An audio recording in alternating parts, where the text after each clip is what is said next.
Non, gentil papillon. Non, Minute Papillon.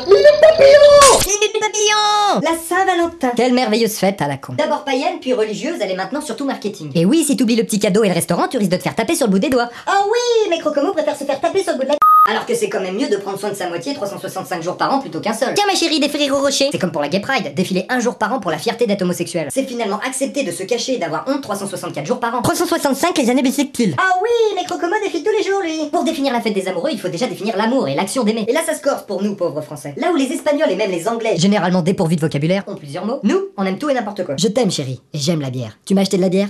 Je t'aime chérie. On peut aimer un objet, une nourriture, un sport, bref, ce qui peut nous apporter du plaisir. J'aime les enfants. Il me donne du plaisir. On peut aimer son pays, son dieu ou même une philosophie de vie. Profite de l'enfant présent. La philanthropie, l'amour platonique, le désir, l'amitié, l'affection. On n'aime pas n'importe qui comme on aime sa femme ou ses enfants. J'aime les enfants. Cependant, certaines formes d'amour comme la pédophilie ou la zoophilie sont identifiées comme perversions. Tout comme aimer tabasser les Jean-Luc Lahaye. Mais la Saint-Valentin cible plus particulièrement le sentiment amoureux des amants passionnés. L'amour avec un grand A entre un homme et une femme, ou entre un homme et un autre homme, ou entre une femme et une autre bonne femme. Ah, c'est au cœur du sujet en ce moment avec le mariage pour tous. Anciennement appelé mariage gay par ses défenseurs, c'est subitement devenu un terme homophobe, d'où le mariage pour tous. Avez-vous remarqué tous ces messages subliminaux qui tentent de nous endoctriner pour prendre position? Dans les clips, dans les émissions de télé et même dans la publicité. La voiture la plus sûre de sa catégorie pour les hommes qui aiment rester entre hommes. Ah oui, vas-y, défonce-moi le crash test. Juste un petit coup dans l'anus, Findus. Perso, j'ai presque envie d'être contre parce que c'est très très mal vu. Mon côté sadomaso sûrement. Si tu veux, Crocomo peut te mordre la Mais au final, je suis plutôt pour. C'est normal que toute personne puisse se protéger et protéger leurs proches de la même manière. Par contre, je suis contre cette vague de gens intolérants. Aussi bien d'un côté que de l'autre. Qui condamnent, voire même insultent le camp adverse. L'homosexualité n'est que perversion, comme Lady Gaga ou Jean-Luc Lahaye. Ouais, les gens comptent, c'est des homophobes.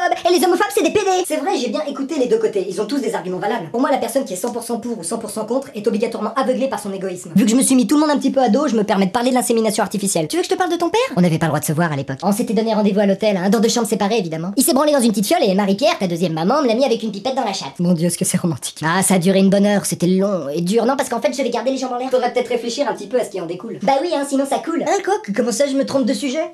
Allô? Oh, désolé, gastro. Amour et libido sont-ils indissociables? Freud nous dit que non. Pourtant, au fil du temps, même si le désir a tendance à s'estomper, l'amour peut rester. L'acte sexuel ayant été isolé dans notre société. Reste là, pas bouger. Sinon, on serait plus proche des bonobos. Ces singes qui résolvent tous leurs conflits par un petit coup de... Oh merde, vous m'avez complètement défoncé ma caisse. Bon bah on fait un constat. Ou alors on se met un petit coup chacun puis après c'est réglé. Ok, ça marche. Et après je file vite fait chez mon garagiste. Oh c'est pas un problème, on va faire ça à l'amiable. Allez voir avec le monsieur là-bas. Allez vas-y, défonce-moi le crash test. Qu'est-ce que tu fais Jean-Luc? Ah 3 fois rien, j'ai juste un conflit à régler avec la fille des voisins. Des-le. Énormément d'espèces animales connaissent l'homosexualité. Les dauphins, les mouettes, les lézards et bien entendu les bonobos. Mais là l'exemple est pas très flatteur, hein. Ils sont aussi pédophiles, comme Jean-Luc. Ah bah ça y est c'est fait, je crois en la réincarnation. On dit que l'amour est aveugle et c'est vrai qu'il y en a qui la mettent n'importe où leur canne blanche. On dit que l'amour se conjugue au pluriel. Mais là je suis pas d'accord, hein, parce que l'amour c'est pas un verbe, alors ça se conjugue pas. On dit qu'ils se ressemblent, ça semble. Ah là je suis pas d'accord non plus, hein, parce que sinon il y aurait une recrudescence d'homosexualité chez les jumeaux. Et les soirées sosies de Freddie Mercury finiraient en partouche géante. Ça frôlerait quand même le narcissisme. J'ai plus de voix.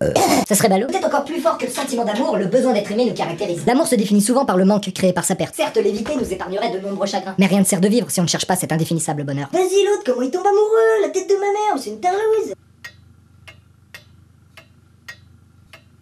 Peut-on savoir ce qu'est l'amour avant de l'avoir croisé? Pour ceux qui l'ont vécu, ce moment où tout est différent alors que rien n'a changé. Cet être aimé qui tout à coup monopolise notre attention. Même son absence nourrit nos pensées. D'abord, on l'idéalise, ne voyant en lui que perfection. Puis en découvrant ses défauts, on se met à les aimer. L'être aimé devient notre drogue, nous plongeant en transe. Bisous. Je la vois ce soir! Kikili le petit kiwi, kikili le petit kiwi, kikili le petit kiwi, kikili le petit kiwi. L'amour exacerbe nos sens. On déborde de joie et d'énergie.